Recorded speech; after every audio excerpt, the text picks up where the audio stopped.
Que nous puissions avoir la vie. Et cette vie, c'est pas une vie seulement temporaire, mais c'est une vie pour l'éternité.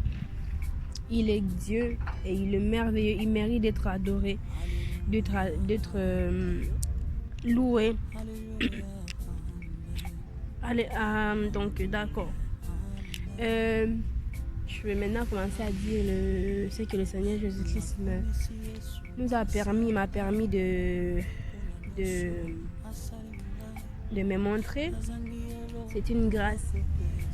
Il y a quelques jours, j'étais dans la prière. J'étais dans la prière à la maison. J'étais en train de prier. Et c'était vers le moment de mes prières, vers, on peut dire 5h, 4h du matin. Alors pendant que moi je priais, d'habitude je prie de longues heures. Mais ces jours-là, je me souviens, j'ai dit au Seigneur, Seigneur Jésus, j'ai dit Père, aujourd'hui, je ne vais pas prier de prière longtemps. Je vais juste t'adorer. Je vais juste te connaître plus. C'est juste ça que j'ai dit. Vous savez, la Bible dit que nous ne devons pas trop parler devant Dieu. Dieu connaît tout ce qu'on en a besoin. Il a dit, invoque-moi, je vous répondrai, je vais vous montrer des choses cachées qui nous sont inaccessibles. C'est juste ça que j'ai juste dit, parce qu'à l'habitude j'ai loué, j'ai chanté, j'ai adoré. Après j'ai dit au Seigneur, Père, aujourd'hui je ne vais pas trop prier, je ne vais pas trop demander, je vais juste voir, je vais juste te connaître plus. C'est juste ça que j'ai demandé au Seigneur. Et après, bizarrement, j'ai eu un petit sommeil et après, je me suis allongée par terre, là où j'ai prié. Après, lorsque je me suis allongée par terre, je me suis rendue dans une place. Bon, je vais essayer d'être bref. Je ne vais pas tout dire pour ne pas prendre le temps. Et j'étais dans une maison chez moi. J'étais chez moi en famille, mais j'avais un air très triste. Triste vraiment. Parce que je venais de perdre une personne très chère.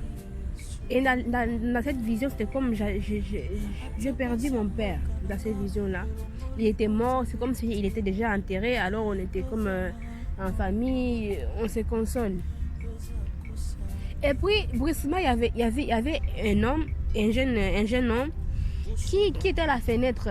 Donc qui était à la fenêtre. Je disais cette personne fait du bruit. Alors moi je l'ai vu sur les fenêtres, désolé. Et puis cette frère, c'est comme s'il voulait me dire un message. Il voulait entrer à la maison, mais je ne peux pas passer par les fenêtres quand même. Moi j'ai dit il fait du bruit. Alors moi je suis partie, je voulais fermer la fenêtre. Donc je voulais fermer. Donc donc ce frère, il est entré brusquement et dans notre maison, mais il est passé par la fenêtre. Alors il était tellement dans une il était comme stressé, angoissé. On a dit qu'est-ce qu'il y a. Il dit vous n'avez pas attendu. J'ai dit qu'est-ce qui t'a attendu, de quoi tu parles? Il dit vous n'avez pas attendu les sons des trompettes. Il y a des trompettes qui sonnent. Les trompettes ont sonné. Les trompettes ont sonné. Je dis on a dit quelle trompette? Il dit les trompettes sont sonnées. Alors moi, en tant qu'un enfant de Dieu, je sais de quoi il parlait. Mais j'avais une soeur qui était à côté de moi. Il dit de qu'est-ce que tu parles? Donc cette soeur que je n'ai pas pu prendre son visage, mais moi je me suis dit vu que j'étais en famille. Elle a dit ce garçon est fou, sort de cette maison. Elle a chassé cette frère qui disait les trompettes ont sonné. Vous n'avez pas entendu ça? Donc cette sœur a ouvert la porte et il lui a mis dehors. Alors moi je me suis mis à penser. J'ai dit ça peut être vrai. J'ai dit, Seigneur, ça peut être vrai. Mais alors, ben, je n'ai même pas encore pensé encore de ça. Moi, j'ai dit, bon, comme il est parti, peut-être que c'est vrai, il est dit, c'est un peu fou, quoi. Alors, donc le Saint-Esprit, je pense, il m'a levé dans cet état-là. Après, je me suis encore retrouvée dehors. Lorsqu'il était dehors, il y avait une fille qui est venue en courant. Il dit, sœur, il y a telle sœur qui a entendu le son des trompettes. Il y a des trompettes qui ont sonné. Il dit, ah, quelles trompettes ont sonné? Alors moi, ça commençait à m'angoisser. Je commençais à être triste. Je dis, comment ça, elle a entendu les trompettes qui ont sonné? Elle a dit oui. Bien aimé, ça ne m'a pas pris même 2 secondes. Je vis des multitudes de gens. Mais j'ai vu dans les ciels, lorsque elle a fini de parler, le ciel s'est ouvert, il y avait des anges qui descendaient. Des anges ils étaient donc, dans le ciel, mais on voyait, ils descendaient avec une gloire très brillante. C'était merveilleux. Et ces anges donc ces anges, c'est comme s'ils ont laissé une place et il y avait quelqu'un qui est descendu. C'est comme c'est lui leur maître. Mais moi, non, je vois que c'était le Seigneur lui-même qui est descendu. Et lorsqu'il est descendu, il y avait beaucoup de monde, plusieurs personnes. C'est pourquoi la Bible dit que tout genou fléchira devant l'Éternel. Il y avait des multitudes de gens. Lorsque le Seigneur Jésus-Christ, lorsque le Seigneur a descendu, toutes les gens qui étaient là, qui se sont mis à genoux. À genoux, certains pleuraient. Même moi, on s'est tous mis à genoux. Et il est venu avec une gloire. Et il a dit, tout le monde voulait que le Seigneur le prenne. Il a dit, mes mains sont très grandes pour toucher chacun de vous. Alors, c'est comme s'il voulait nous dire, taisez-vous. Moi-même, je sais qui prendre. Il a commencé à marcher sur nous. Il choisissait, il y avait beaucoup de monde, il choisissait. Et quand il choisissait cette personne, lorsqu'il touche cette personne, la personne change l'aspect. Il devient avec des vêtements glorieux. Et il est séparé. Je me suis souvenu de la parole de Dieu. Il dit, la parole de Dieu, je crois que c'est dans Matthieu. C'est dans le livre de Matthieu. Je ne vais pas commencer à chercher maintenant. Ça va prendre du temps. Mais il disait que le royaume des cieux ressemble à une personne à un homme qui a planté des grains.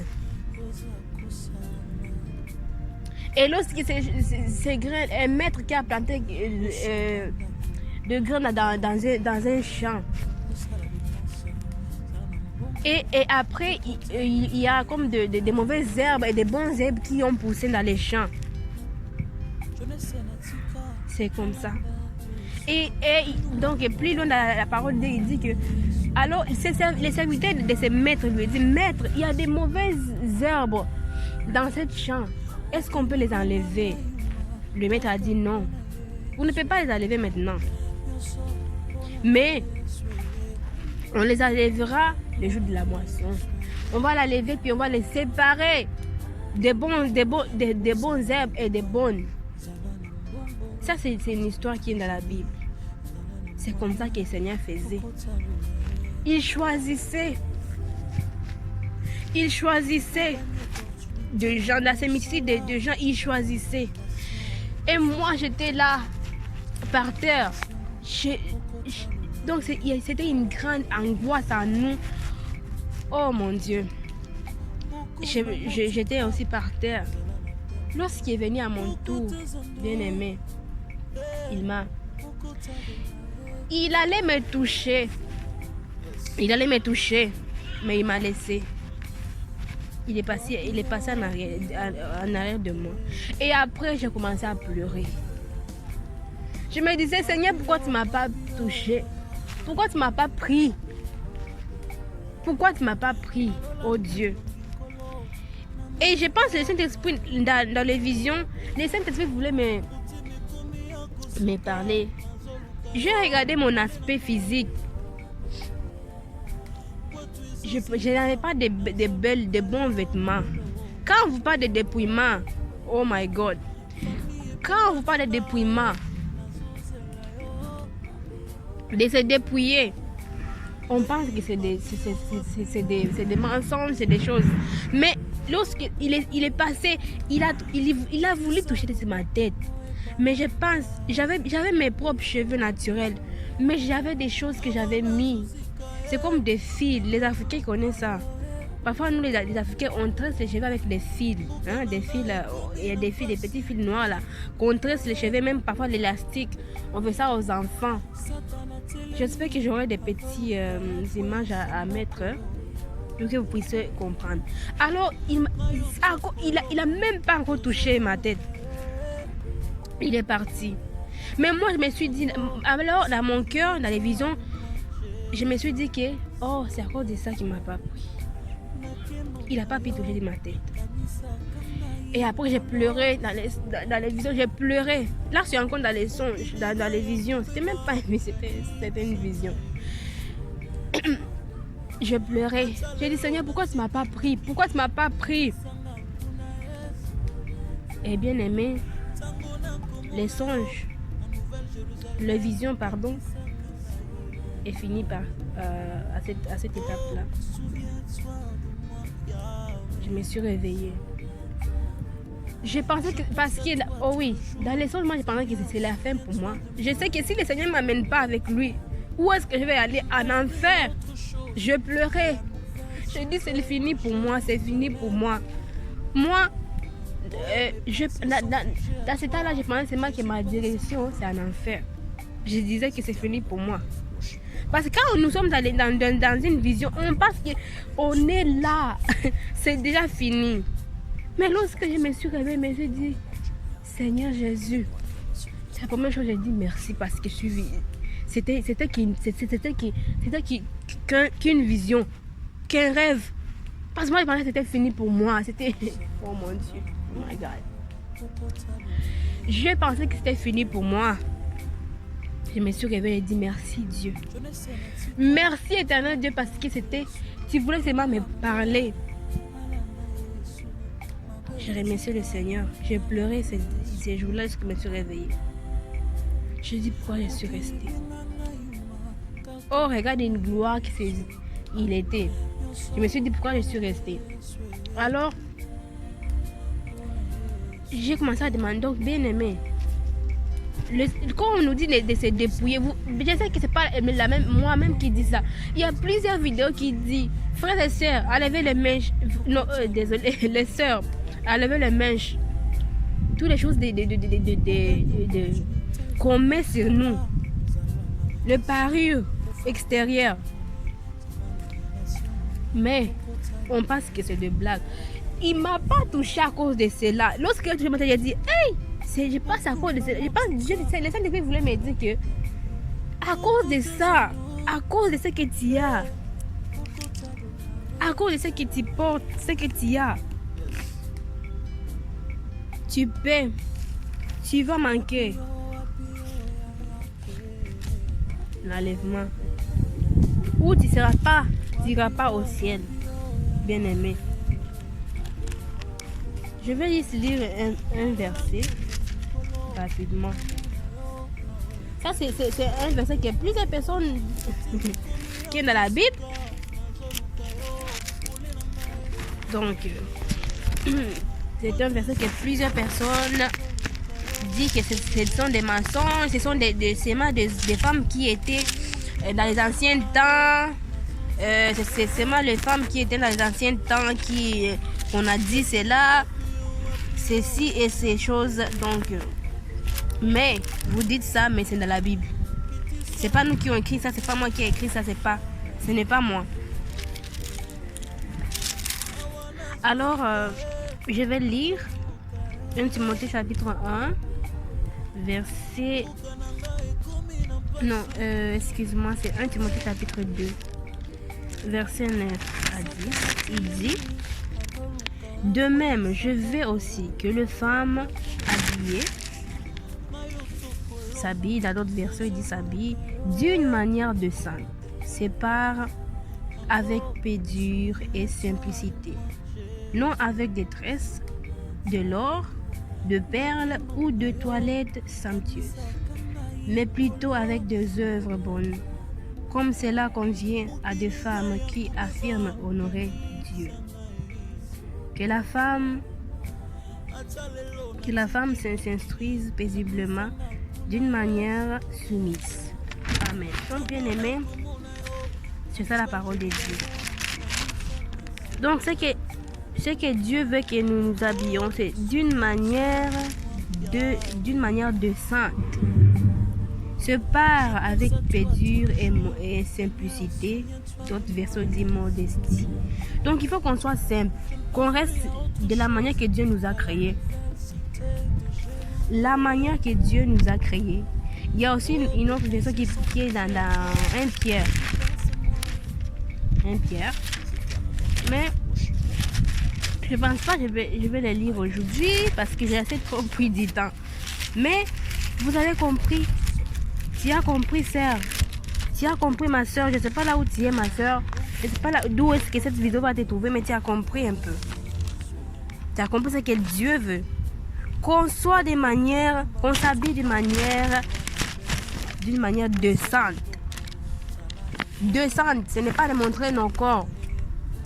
Pas montrer ton corps. Et qu'est-ce qu'encore il dit? Pas de montrer le corps, les mini-jupes, les choses comme ça. Dieu ne veut pas ça.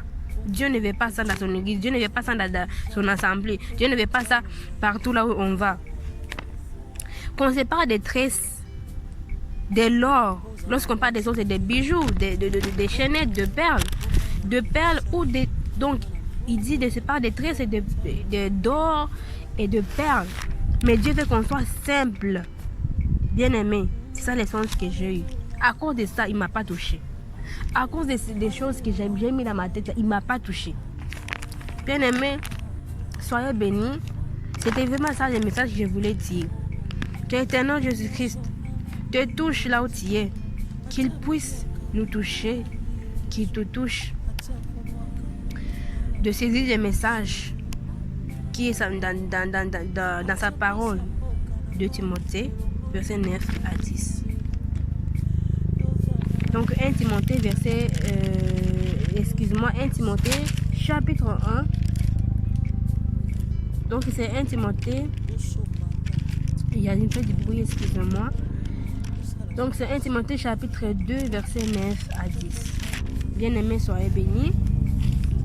Et que l'éternel Jésus-Christ vous garde et que le Saint-Esprit de Dieu, l'Esprit de Dieu, l'Esprit de Dieu véritable, donc je suis dehors, excusez-moi pour le bruit, il puisse, que le Saint-Esprit de Dieu, je prie que l'Esprit de Dieu, Esprit de Dieu, conduit ma soeur, à faire cette décision merveilleuse, que tu nous accordes, que tu veux que nous soyons, que tu veux que nous présentons devant l'église, devant toute personne, en tant que tes enfants. Éternel Dieu de gloire, sois élevé et sois glorifié.